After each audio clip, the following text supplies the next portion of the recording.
এই আয়োজন কাদের জন্য? এই আয়োজন অবশ্যই আমাদের ছাত্রছাত্রীদের জন্য, কারণ তাদের ছাড়া কোনো শিক্ষা প্রতিষ্ঠানই তারাই ভবিষ্যৎ, তারাই কান্দারি। গত 23শে মে বৃহস্পতিবার এক বর্ণাঢ্য অনুষ্ঠানের মধ্য দিয়ে স্কুলের কৃতী ছাত্রছাত্রীদের সম্বর্ধনা জানালো ঠাকুরপুকুরের শ্রী সন্তোষীমা একাডেমি স্কুল। এদিন স্কুল ক্যাম্পাসে বিদ্রোহী কবি নজরুল ইসলামের জন্মদিবস এবং কবিগুরু রবীন্দ্রনাথ ঠাকুরকে স্মরণ করে মাধ্যমিক ও উচ্চ মাধ্যমিকের সফল ছাত্রছাত্রীদের সম্বর্ধনার পাশাপাশি স্কলারশিপও প্রদান করা হয়। বেহালা ঠাকুরপুকুর হাঁসপুকুর সংলগ্ন অঞ্চলে মাত্র 7 বছর আগে গড়ে ওঠে সিবিএসই অনুমোদিত এই স্কুলটি, কিন্তু খুবই অল্প সময়ের মধ্যে অভিভাবক এবং সাধারণ মানুষের বিশ্বাস অর্জন করতে সমর্থ হয়েছে স্কুলটি। নিশ্চয়ই এখন তো ভালো লাগছে, রেজাল্ট ভালো হলে সবারই ভালো লাগে।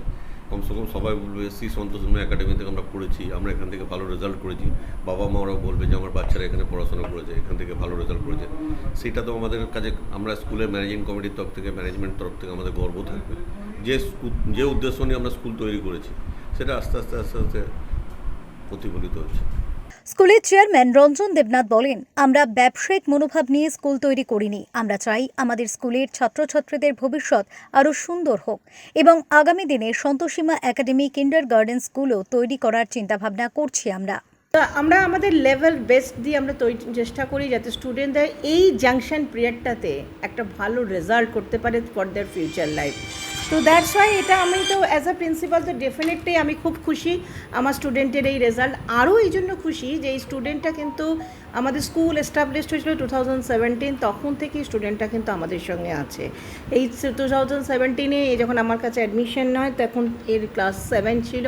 তারপর ক্লাস 10 যখন পরীক্ষা হলো তখনও একদম টপ স্কোরার ছিল। আর সবথেকে ভালো লাগছে আজ 12এও কিন্তু সেম ট্র্যাক রেকর্ড, বাট আরও ভালো লাগবে এই কারণে যে পার্সেন্টেজ অনেক বেশি, 97%। তো এটা আমাদের কাছে একটা বিরাট পাওয়া। স্কুলের প্রধান শিক্ষিকা সুস্মিতা পাল বলেন, নিম্ন মধ্যবিত্ত ছাত্রছাত্রীদের ভালো রেজাল্ট তৈরি করাই আমাদের কাছে বড় চ্যালেঞ্জ। ছাত্রছাত্রীদের সঠিকভাবে গড়ে তোলার জন্য তিনি ধন্যবাদ জানান স্কুলের অন্যান্য শিক্ষক শিক্ষিকাদেরকেও। পাশাপাশি আগামী দিনে আরও ভালো রেজাল্ট করাই স্কুলের প্রধান লক্ষ্য বলেও তিনি সংবাদ মাধ্যমকে জানান। খুবই ভালো লাগছে, আমি আশাও করেছিলাম, কিন্তু বেশিরভাগ সময় আমি পড়তাম শুধু পড়তে ভালো লাগতো বলে, মেনলি ইন্টারেস্টের জন্য পড়তাম। আর খুবই খুশি লাগছে যে সাকসেস হয়েছে, মোটামুটি চেষ্টা করতে পেরেছি, ভালো লাগছে। সাফল্যের পেছনে কার অবদান সব থেকে বেশি? কারণ আমার বাবা মা সব থেকে আগে দাঁড়ান, তারপরে প্রিন্সিপাল ম্যাম, টিচার সবাই আমাকে অনেকভাবে হেল্প করেছিল। আমি এই স্কুলে ক্লাস 7 ধরে আছি, এই স্কুলে 7 ধরে আছি, সব টিচারই আমাকে খুব হেল্প করেছিল, তাই সবাইকে খুব ধন্যবাদ। আমার ইচ্ছা আছে ম্যাথে রিসার্চ করা, ম্যাথে রিসার্চ লাইনে যাওয়ার খুব ইচ্ছা আছে আমার, ওইটাই আমার যাওয়ার ইচ্ছা আছে, ওই জন্য যে আমি ম্যাথে রিসার্চে যেতে পারি, যেটা আমার ওটা সবথেকে প্রিয় লাগে। এদিনের এই বিশেষ অনুষ্ঠানে স্কুলের ছাত্রছাত্রী এবং অভিভাবকেরা ছাড়াও উপস্থিত ছিলেন সমাজের বিশিষ্টজনেরাও। ব্যুরো রিপোর্ট, ওঙ্কার বাংলা।